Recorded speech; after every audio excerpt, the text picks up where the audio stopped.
الحكمة من يشاء ومن يؤت الحكمة فقد أوتي خيرا كثيرا وما يذكر إلا أولو الألباب. Assalamualaikum warahmatullahi wabarakatuh. Innal hamdalillah nahmaduhu wa nasta'inuhu wa nastaghfiruh wa natubu ilaih wa na'udzu billahi min syururi anfusina wa min sayyiati a'malina. May yahdihillah fala mudhillalah wa may yudlil fala hadiyalah. Asyhadu an la ilaha illallah wa asyhadu anna Muhammadan abduhu wa rasuluhu, amma ba'd. Ikhwani fid din wa akhwati fillah rahimani wa rahimakumullah jami'an.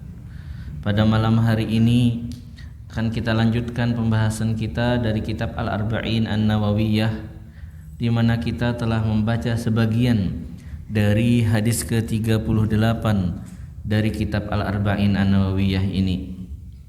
Dan seharusnya kita membaca ini dan membahasnya 2 hari yang lalu, di hari Kamis malam.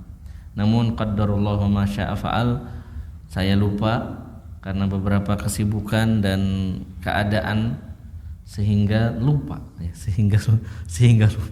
Tatkala ditelepon oleh Pak Aan lagi di rumah, masih di rumah. Dan alhamdulillah Allah Subhanahu wa taala memudahkan kita untuk bisa menggantinya di hari ini, di malam ini, yang akan kita selesaikan insyaallah taala hadis ini.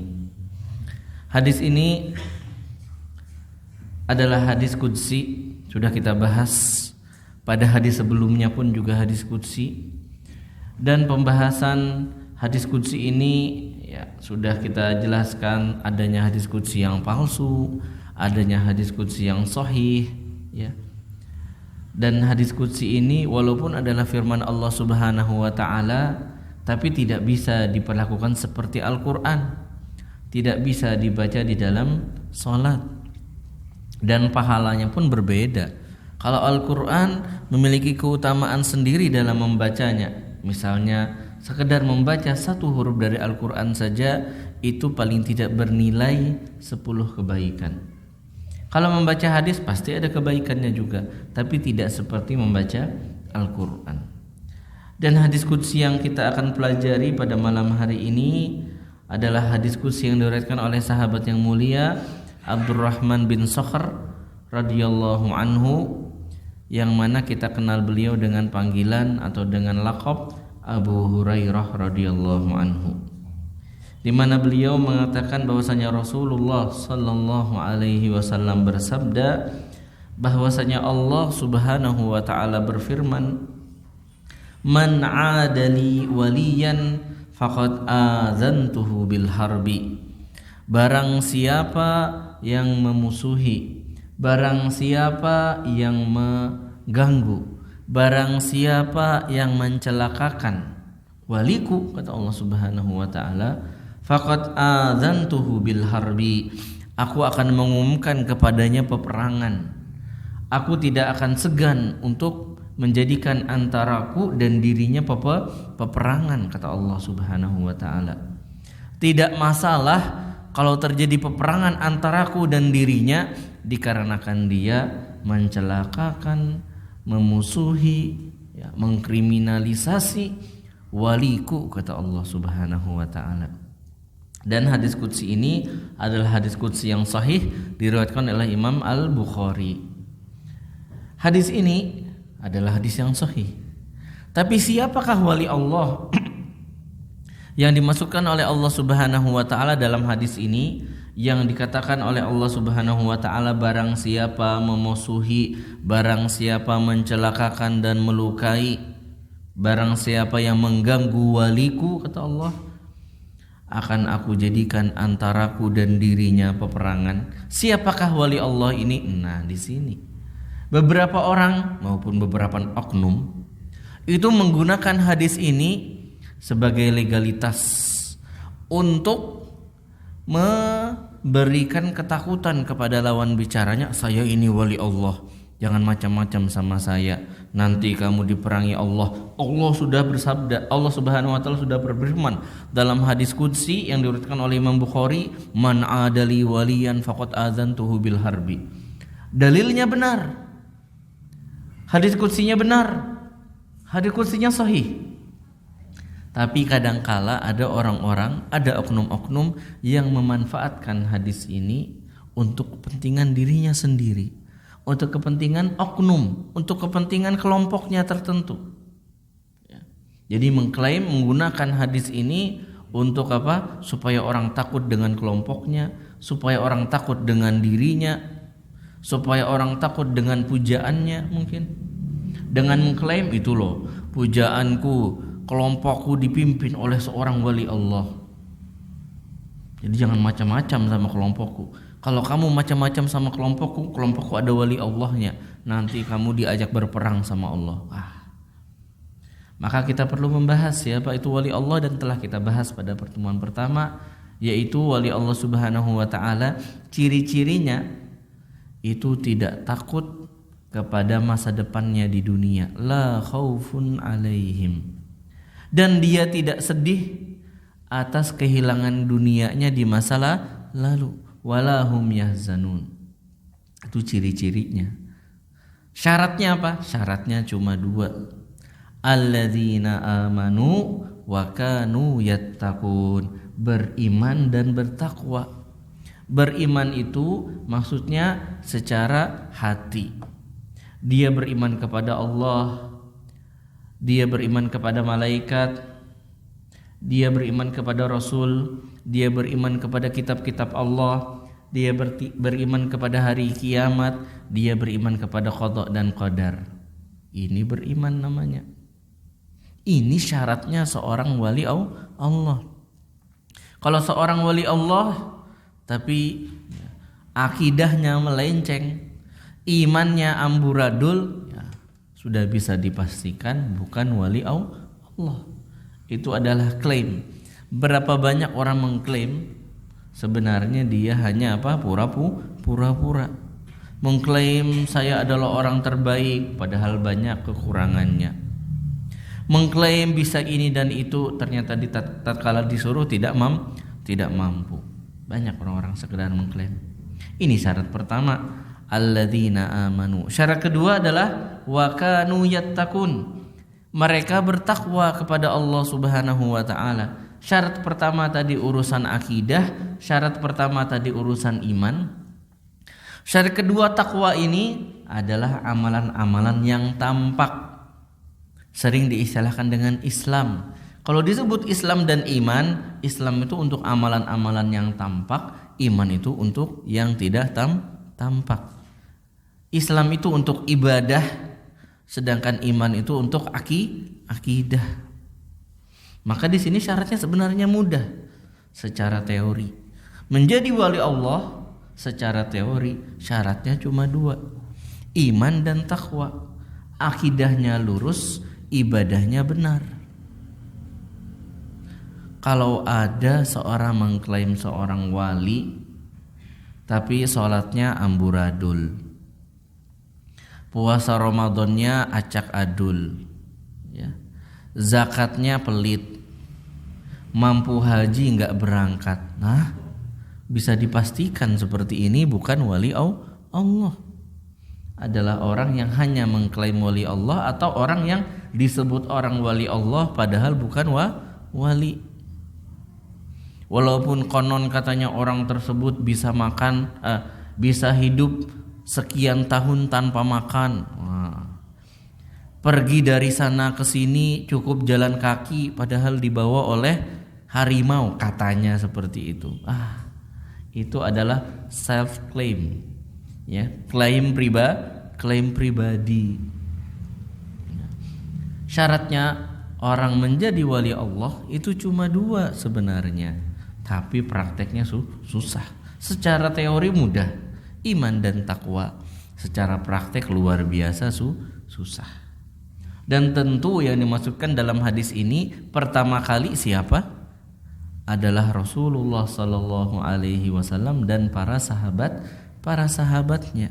Tatkala Rasulullah sallallahu alaihi wasallam membawakan hadis qudsi ini, man adali waliyan faqad adzantuhu bil harbi.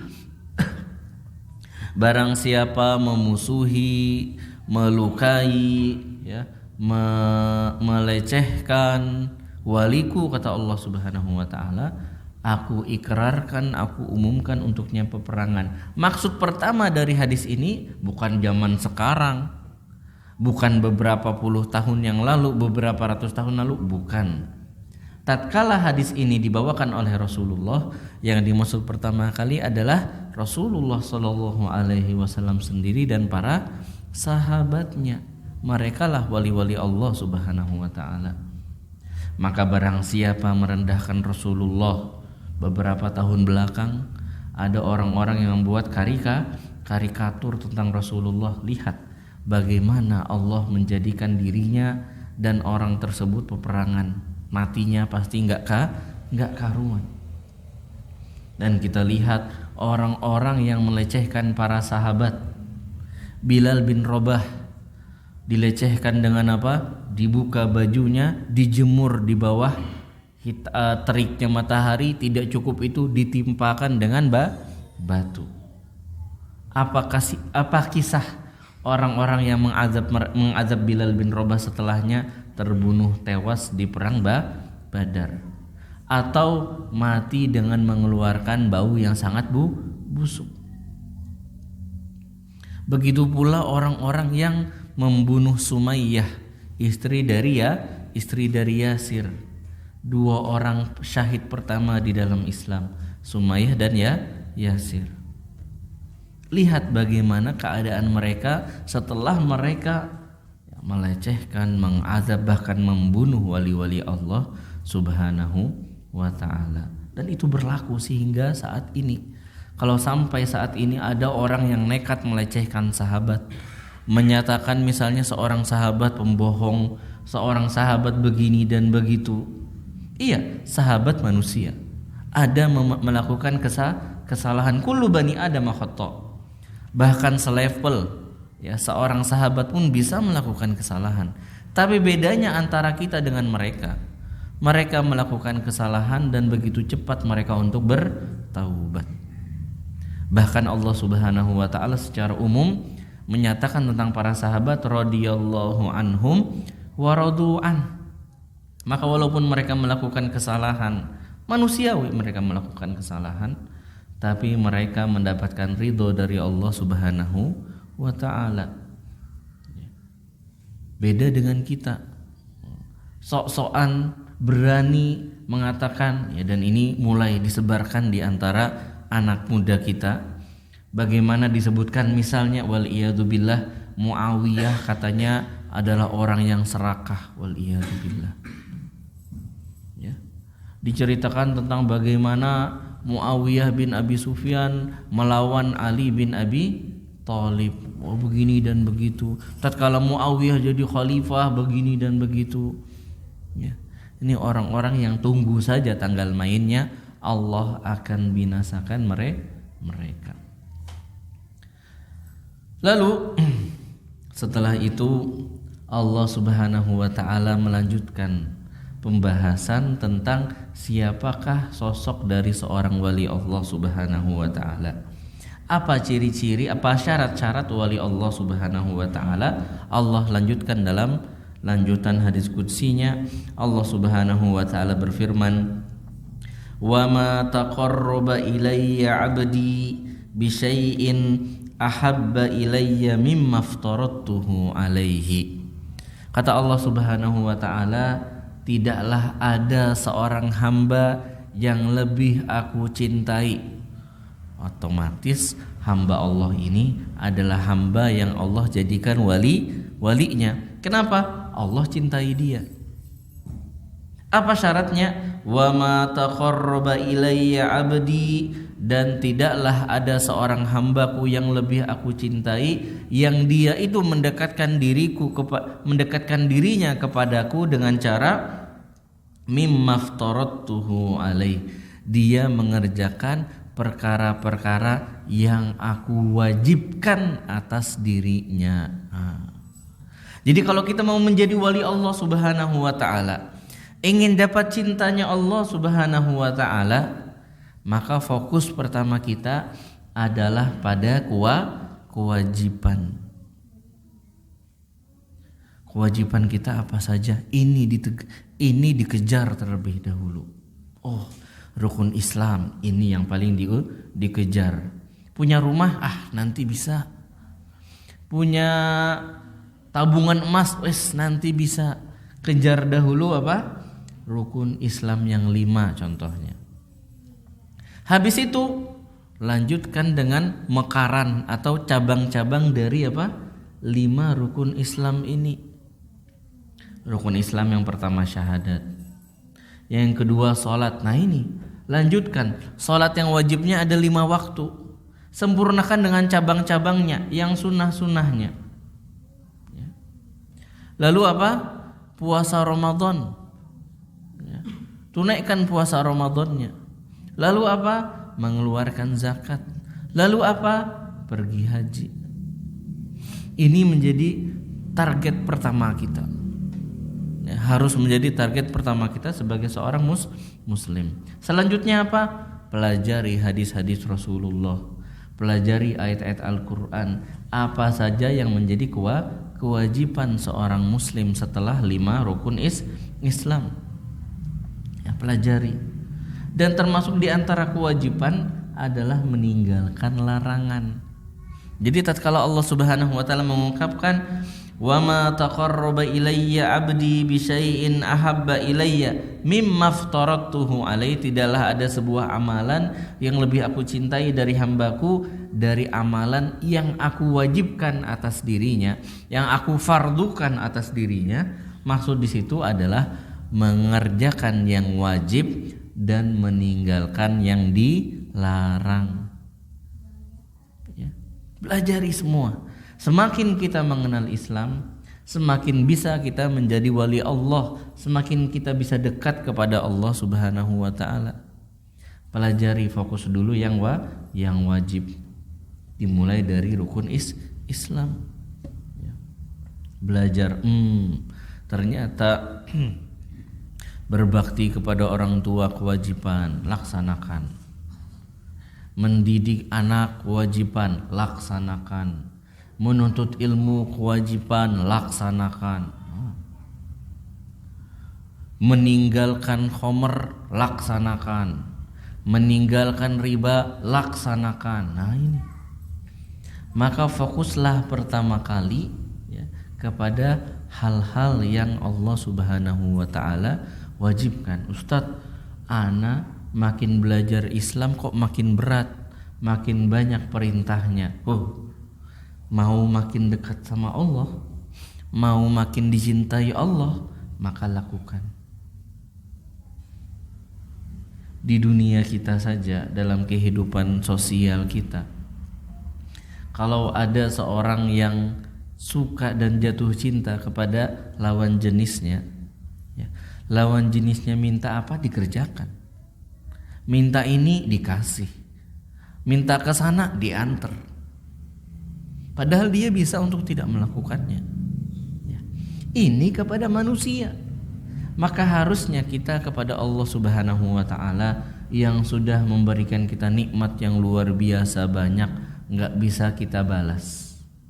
Itu harus lebih pol lagi, harus lebih gas lagi.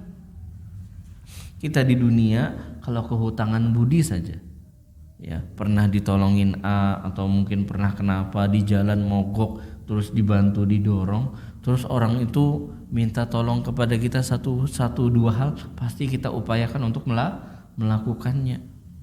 Ini kepada Allah Subhanahu wa taala yang telah menciptakan kita, kepada Allah Subhanahu wa taala yang telah memberikan kita nikmat yang tak terhingga. Maka harusnya kita semakin banyak berusaha untuk mendekatkan diri kepada Allah Subhanahu wa taala. Kita di kantor misalnya ada bos saja, supaya bisa dekat sama bos, disuruh A langsung kerjakan. Disuruh B langsung kerjakan, ya. Disuruh C garcep langsung kerjakan. Kenapa? Supaya bisa PDKT sama bos. Kalau sudah deket sama bos nanti bisa dapat kenaikan jabatan. Itu untuk urusan dunia saja kita seringkali seperti itu. Maka dalam urusan kepada Allah Subhanahu wa taala kita lebih penting lagi dan lebih perlu lagi untuk mendekatkan diri kepada Allah Subhanahu wa taala. Ya, makin banyak kita belajar Islam, ya, makin banyak sebenarnya beban kita. Itu satu sisi.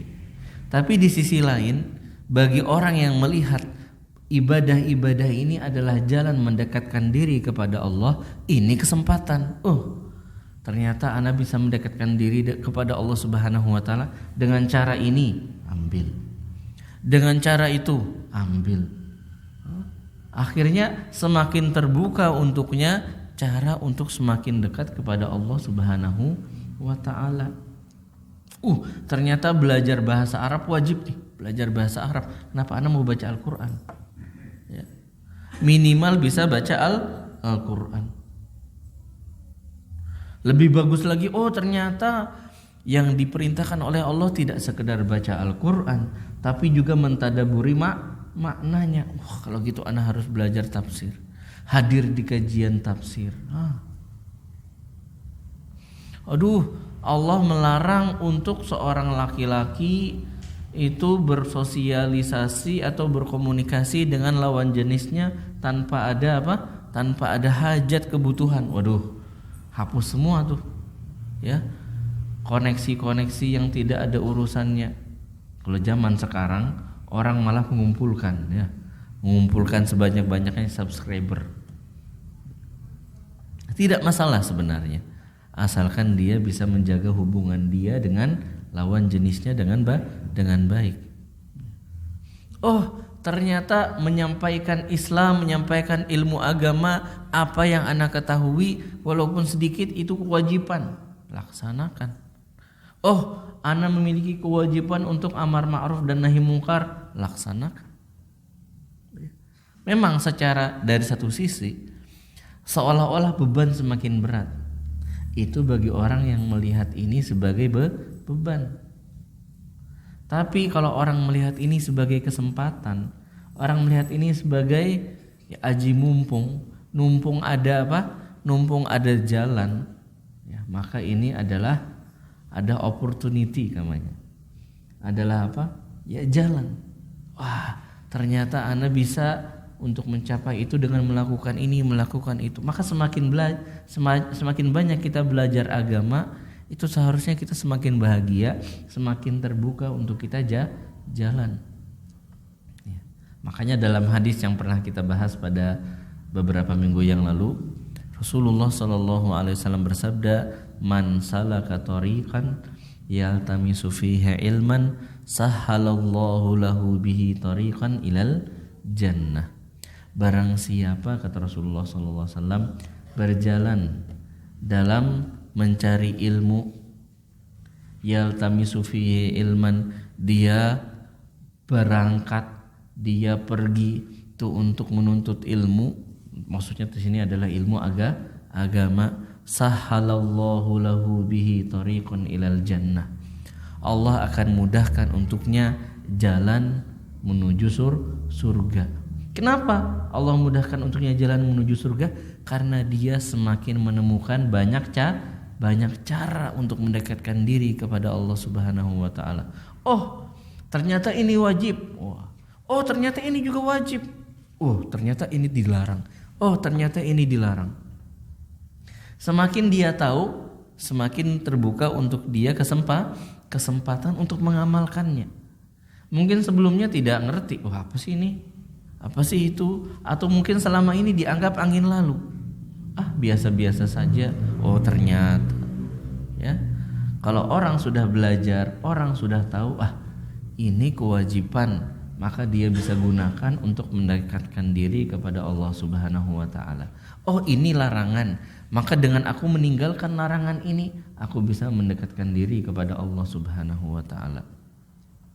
Berapa banyak orang-orang ya yang mereka itu tidak mendapatkan taufik dari Allah Subhanahu wa taala, sekedar tahu tapi tidak bisa mengamalkan atau tidak mau mengamalkan atau belum kuat untuk mengamalkan.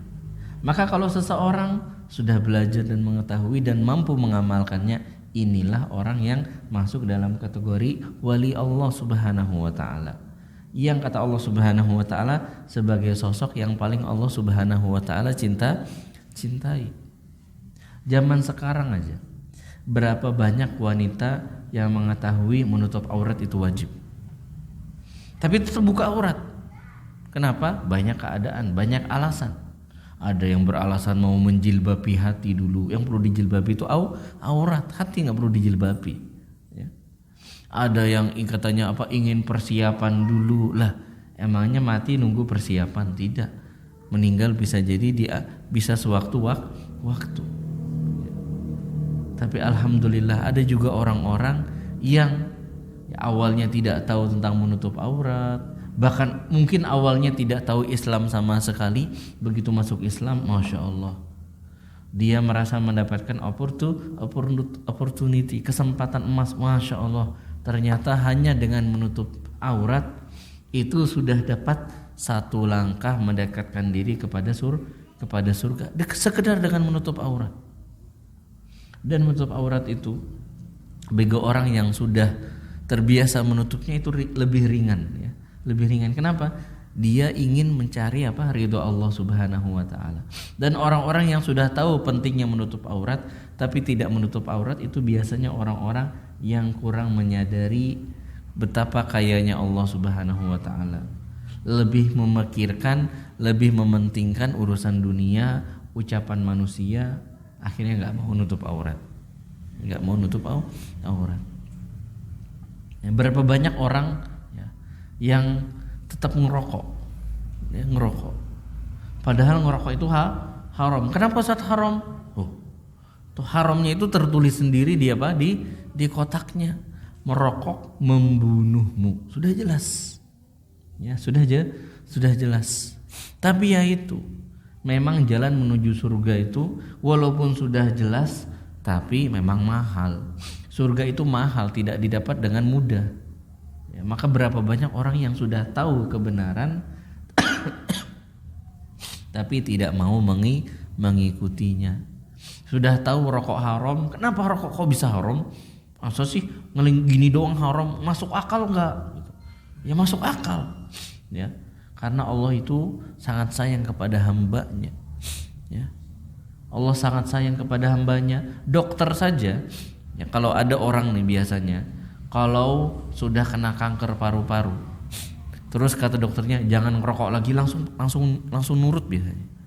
Kenapa? Dia baru menyadari betapa sakitnya, betapa mahalnya kesehatan. Tapi sayangnya orang-orang ini ya lebih memikirkan urusan dunia sehingga diperintahkan oleh Allah Subhanahu wa taala untuk jaga kesehatan ya, untuk mempertahankan kekuatan ya. Itu tidak dianggap masalah. Akhirnya ngerokok aja padahal sudah jelas merokok membunuhmu. Kalau zaman dahulu tulisannya merokok itu menyebabkan kanker, penyakit A, penyakit B, penyakit C, penyakit disebutkan seluruh penyakitnya. Maka tatkala Islam memerintahkan kita, melarang kita untuk merokok, itu sebenarnya sangat jelas. Maslahatnya kembali kepada kita sendiri. Tapi ya berapa banyak orang ya, yang sudah tahu pun tidak mau mengamalkan. Jadi bukan masalah kita tahu atau tidak, tapi apakah setelah kita mengetahui kita mengamalkan. Makanya di antara doa yang Rasulullah Shallallahu Alaihi Wasallam ajarkan kepada kita adalah Allahumma arinal haqqa haqqa warzuqna tiba'ah. Ya Allah, tunjukkan kepada kami kebenaran, ajarkan kepada kami kebenaran. Cukup sampai situ? Tidak. Setelah kita tahu kebenaran, apa yang kita lakukan?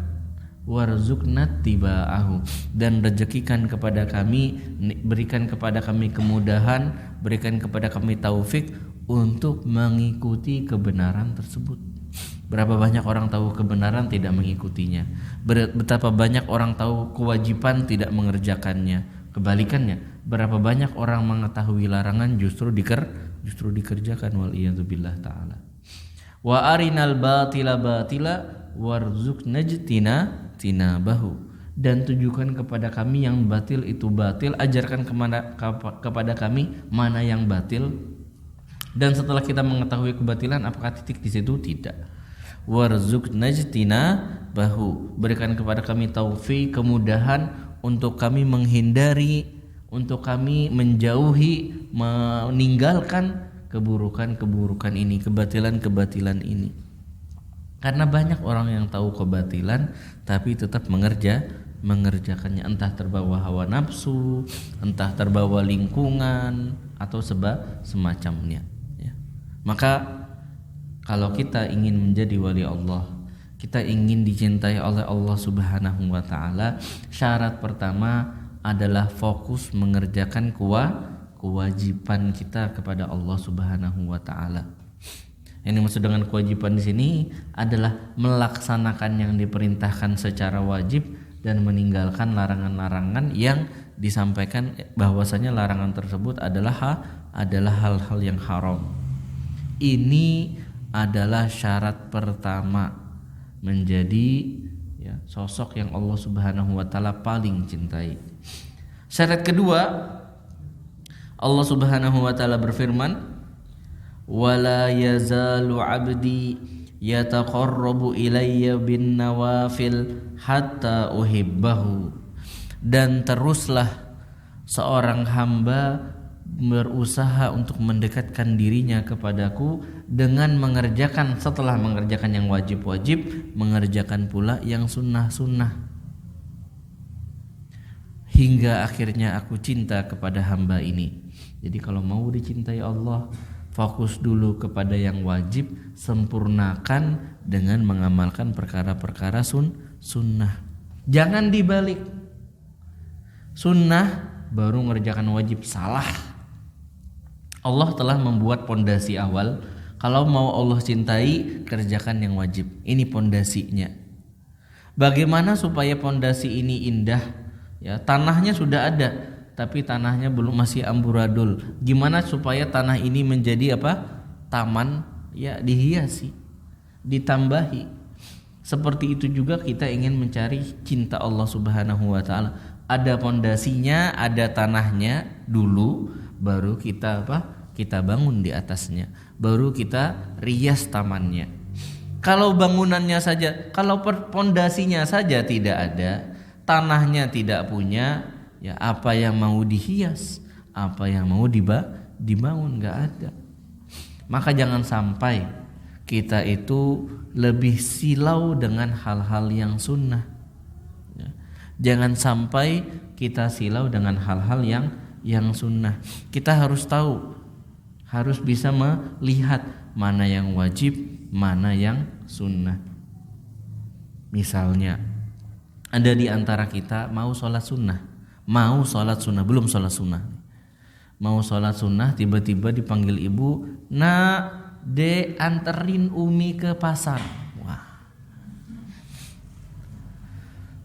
Seolah-olah atau sekilas sholat duha, anggap pagi hari, ya, seolah-olah atau sekilas sholat duha itu lebih ibadah nih daripada mengantar ibu ke pasar. Tapi tidak dari kacamata syariat. Karena Allah Subhanahu wa taala telah mewajibkan kita untuk berbakti kepada orang tua, wa bil walidaini ihsana. Berbaktilah kepada orang tua. Ya, dan kita diperintahkan untuk taat kepada mereka selama mereka tidak memerintahkan kepada kemaksiatan. Maka dalam keadaan tersebut gak usah sholat duha, antar saja orang tuamu ke pasar. Sahabat Abdullah bin Al-Abbas radhiyallahu anhuma pernah mengatakan, kata beliau, seandainya ada satu orang muslim minta pertolongan kepadaku, padahal aku sedang beriktikaf di masjid pada 10 terakhir bulan Ramadan, maka aku akan keluar. Subhanallah. Lihat, Kalau kita mungkin, jangan ngurusi dunia terus ente, itikaf lah di masjid. Iya, bagus, sangat bagus. Tapi bagaimanapun itu adalah hal yang sunnah. Kerjakanlah yang sunnah setelah yang wajib. Kalau bisa mengerjakan yang wajib, menyempurnakannya dengan sunnah, itu yang terbaik. Tapi kalau beradu antara yang sunnah dan yang wajib, kita harus mendahulukan yang wajib. Ustadz, bukankah beramal di malam Lailatul Qadar itu lebih baik daripada 10 bulan? Iya, betul sekali. Allah mengatakan Lailatul Qadari khairun min alfi syahrin. Betul sekali. Tapi kalau malam Lailatul Qadar tersebut misalnya orang tua kita sedang sakit, lepaskan iktikaf, pergi temani orang tua. Apalagi kalau orang tuanya sudah tua. Ya. Saya pribadi memang, kalau orang tua itu masih sehat, ya, masih masih sehat walafiat, ya, iya, kita lebih baik iktikaf saja dulu, mudik nanti setelah Ramadan. Itu lebih baik karena kalau kita bisa menggabung keduanya. Tapi kalau orang tua sudah tua renta, sudah manggil dek atau nak, kapan mudik, ibu kangen, udah nggak apa-apa, nggak usah iktikaf, pulang mudik sana. Ya. Dalam suatu hadis Rasulullah SAW didatangi oleh seorang pemuda yang saat itu ingin berjihad di jalan Allah Subhanahu wa ta'ala. Sudah siap jihad, wahai Rasulullah, aku siap pergi jihad. Kata Rasulullah SAW, orang tuamu mana? Ada di rumah. Gimana keadaannya? Sudah tua dua-duanya. Lalu kata Rasulullah SAW, pergi jihad saja? Tidak. Fafihi ma fajahid. Jihadlah, urusi orang tuamu itu. Kalau orang tuamu sudah tua, ya, ini lebih jihad ini. Walaupun ya di mata manusia memang, masa sih ngurusi orang tua doang, ngurusin nyebokin orang tua itu lebih lebih berpahala daripada jihad di jalan Allah. Ini lebih keren nih, lebih menunjukkan keberanian nih di jihad di jalan Allah. Enggak. Yang kita lihat adalah dari sudut pandang syariat.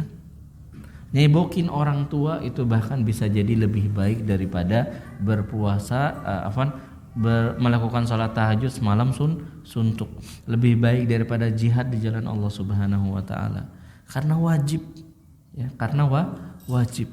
Kita sedih sebenarnya. Beberapa kali saya ngelihat di Instagram ataupun di medsos gitu ya, tentang anak-anak yang menitipkan orang tuanya di panti jompo.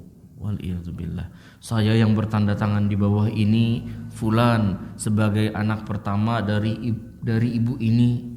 Saya anak kedua fulan, anak keduanya, anak ketiganya. Dengan ini kami menyerahkan pengurusan kehidupan sehari-hari orang tua kami kepada yayasan panti jompo ini dan itu. Waliyadzubillah, kasihan. Ya, itu adalah salah satu pintu surga yang kalau enggak kita gunakan kita dilaknat. Ya. Mengurusi orang tua itu, pernah suatu ketika Rasulullah SAW itu naik ke mimbar, dan mimbar Rasulullah SAW itu ada 3 tingkatan, ada 3 tangga gitu ya. Tatkala Rasulullah SAW menginjakkan ke tangga yang pertama, tiba-tiba Rasulullah mengatakan amin. Para sahabat yang di bawah ngelihat, kenapa nih? Menginjakkan ke tangga yang kedua, amin. Para sahabat, kenapa lagi nih? Menginjakkan ke tangga yang ketiga, amin. Para sahabat bertanya, bingung. Kenapa Rasulullah nginjak? Apakah ini jangan-jangan sunnah nih? Naik ke mimbar, nginjak kaki yang pertama, tangga pertama bilang amin, tangga kedua amin, tangga ketiga amin. Ternyata enggak. Ternyata kata Rasulullah SAW, barusan datang kepadaku malaikat Jibril dengan membawakan beberapa doa, 3 doa. Dan aku telah amini ketiga-tiganya. Jadi doanya ini dibacakan oleh Jibril, diamini oleh Rasulullah Shallallahu Alaihi Wasallam. Ya, ada 3 perkara. Salah satunya kata Rasulullah Shallallahu Alaihi Wasallam bahwasanya Jibril berdoa, barang siapa di antara manusia yang menemukan orang tuanya atau salah satu dari orang tuanya itu dalam keadaan tua renta, tapi tidak dia gunakan kesempatan tersebut untuk masuk surga, maka semoga orang ini celaka. Ya. Jadi kesempatan ini kesempatan emas, tapi kalau tidak digunakan justru jadi bahaya. Ya. Makanya jangan sampai kita lebih mengurusi kerjaan daripada orang tua, lebih ngurusi gadget daripada orang tua, lebih asik healing staycation daripada ngurusi orang tua. Staycation healing boleh, tapi jangan sampai membuat kita tidak mengurusi orang tua. Maka dalam hadis ini Allah Subhanahu wa taala mengajari kita untuk satu, memfokuskan diri kepada kewajiban dan berupaya semampu kita untuk menyempurnakan kewajiban tersebut dengan perkara-perkara sunnah. Dan hadiahnya tidak main-main. Rewardnya, pahalanya dari Allah Subhanahu wa taala, balasannya dari Allah Subhanahu wa taala luar biasa. Apa itu? Allah mengatakan hatta uhibbah, kalau seorang hamba itu telah mengerjakan kewajiban dan menyempurnakannya dengan perkara-perkara sunnah, maka aku akan cinta kepada hamba ini. Fa idza ahbabtuhu, jika aku telah cinta kepadanya, kuntu sam'ahu alladhi yasma'u bihi, maka pendengarannya akan aku jaga, pendengarannya akan aku tuntun.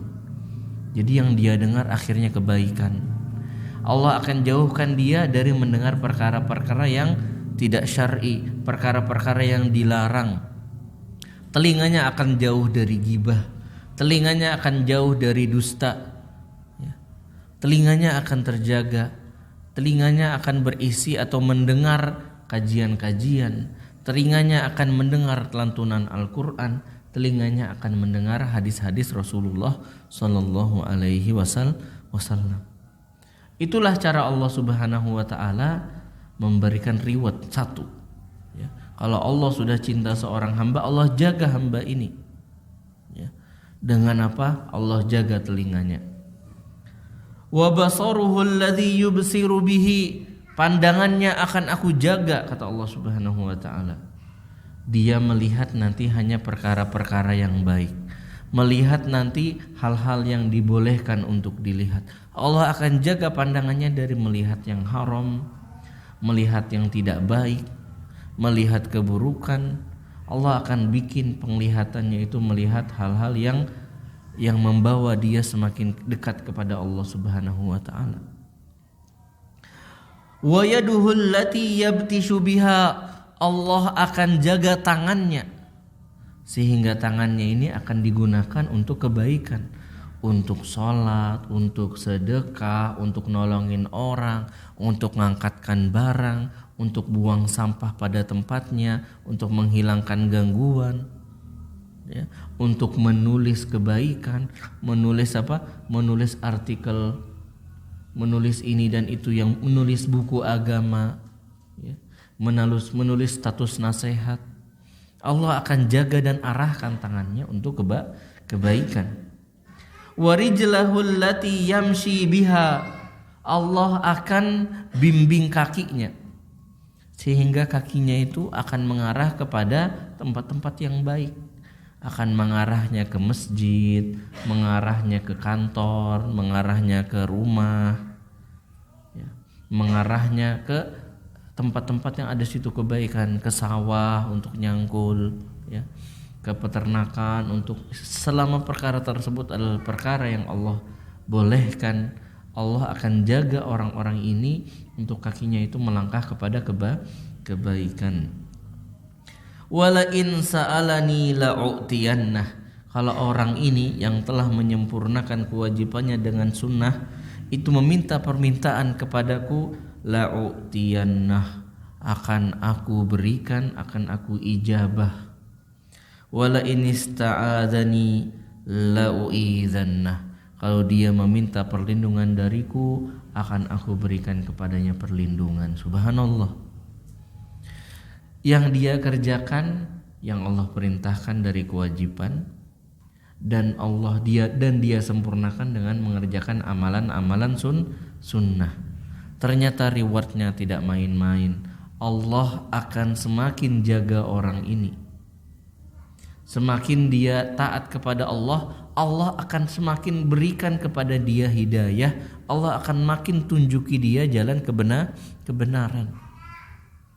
Yang penting dia mau memulai, yang penting dia mau melangkah dan mau berusaha untuk mendekatkan diri kepada Allah dengan sebaik-baiknya. Dalam hadis yang lain, Rasulullah SAW menyampaikan hadis qudsi juga. Allah mengatakan, wa man taqarraba ilayya shibran taqarrabtu minhu zira'an. Barang siapa mendekatkan diri kepadaku, kata Allah, 1 jengkal, aku akan mendekatkan diri kepadanya 1 hasta. Barang siapa datang kepadaku dengan berjalan, aku akan datang lebih cepat kepadanya. Subhanallah. Jadi Allah itu subhanallah sangat sayang kepada hambanya. Yang dikerjakan sedikit, pahalanya luar biasa. Yang dikerjakan sepele, balasannya wah subhanallah. Saking cintanya Allah subhanahu wa ta'ala kepada hambanya, saking sayangnya Allah subhanahu wa ta'ala kepada hambanya. Makanya dalam hadis yang lain, hadis qudsi juga, Allah mengatakan, inna rahmati sabaqat ghadabi. Kasih sayangku itu, rahmatku itu jauh melampaui kemurkaanku. Masya Allah. Makanya kita sendiri bisa lihat berapa banyak amalan dosa yang telah kita lakukan, tapi Allah terus memberikan kepada kita nikmat yang tak terhingga. Kalau gitu, kalau manusia dengan manusia, ya, kita sudah kasih bantuan, air susu dibalas air tuba misalnya, mau nggak nolongin lagi? Nggak bakal. Ya. Sudah pernah kita tolong, malah khianat. Nggak mungkin kita mau nolong lagi, itu manusia. Tapi Allah subhanahu wa ta'ala, berapa banyak dosa yang kita lakukan, tapi berapa banyak Allah semakin justru memberikan nikmat. Makanya seandainya pun ada beberapa azab yang kita derita, itu sebenarnya hanya sedikit dari dosa kita yang diazab. Allah mengatakan, wa ma asabakum min musibatin fabima kasabat aydikum wa ya'fu an katsir. Dan musibah yang menimpamu itu berasal dari apa yang kamu kerjakan sendiri, dosa yang kamu lakukan itu akhirnya Allah kasih musibah. Wa ya'fu an katsir, dan Allah subhanahu wa ta'ala sudah memaafkan lebih banyak lagi dosa yang kamu lakukan. Yang diazab di dunia itu sedikit, ya. Yang Allah sudah maafkan itu lebih banyak, ya. Maka hendaknya kita, ya, melihat kesempatan untuk hidup di dunia itu sebagai opportunity, kesempatan untuk kita bisa mendekatkan diri kepada Allah Subhanahu wa taala lebih dekat lagi. Dengan satu, mengerjakan yang wajib dan fokus kepada yang wajib-wajib. Semakin belajar kita yang wajib, semakin kita lakukan, kita amalkan, lalu menyempurnakannya dengan yang sunnah, ya, dengan yang nafilah. Salat ada nafilahnya, puasa ada nafilahnya, zakat ada nafilahnya, haji ada nafilahnya. Tapi fokus dulu mengerjakan yang wajib, yang fardu. Fokus dulu kepada itu, baru sempurnakan dengan yang sunnah. Insya Allah, ya, Allah akan semakin mudahkan, Allah akan semakin bukakan jalan untuk dia semakin mudah ke surga. Karena kita semua ini sebenarnya sudah ditentukan mana yang ahli surga, mana yang ahli neraka. Kata para sahabat, kalau gitu wahai Rasulullah, ngapain beramal lagi? Wong sudah dipastikan kok. Kata Rasulullah SAW, enggak seperti itu. ya. Kita belum tahu saat ini kemana kita akan berakhir, maka beramallah. Sesungguhnya setiap kita akan dimudahkan untuk mengikuti takdirnya. Kalau ditakdirkan sebagai penghuni surga, ciri-cirinya adalah Allah bukakan untuknya pintu-pintu jalan-jalan menuju surga. Tapi kalau Allah inginkan untuknya neraka, nanti terlihat kok mana yang sudah dikasih kesempatan bukannya mengerjakan amalan soleh, malah buka pintu neraka. Itu akan terarah secara sendirinya sesuai dengan takdirnya. Mungkin itu yang bisa kita bahas pada hadis ke-38 dari 42 hadis Al-Arba'in An-Nawawiyah. Untuk hadis ke-39 mungkin kita akan tunda pembahasannya sekitar 2 minggu ya. Karena insya Allah ta'ala kalau tidak ada halangan, mulai hari Senin saya pergi umroh. Jadi 2 minggu saya tidak bisa ngisi kemungkinannya. Jadi mungkin kita akan mulai lagi hari Senin tanggal berapa itu? Tanggal 5 mungkin ya, atau tanggal 6 saya lupa ya, Insya Allah ta'ala seperti itu akan kita lanjutkan hadis ke 39. Semoga Allah subhanahu wa ta'ala memberikan kepada kita taufiknya untuk kita bisa mengamalkan apa yang telah kita pelajari dan meninggalkan apa yang telah kita ketahui bahwasanya itu terlarang. Saya tutup dengan doa kafaratul majlis. Subhanakallahumma bihamdika asyhadu an la ilaha illa anta astaghfiruka wa atubu ilaik. Wassalamualaikum warahmatullahi wabarakatuh. Kana al-mu'minuna liyanfiru kaffah فلولا نفر من كل فرقة منهم طائفة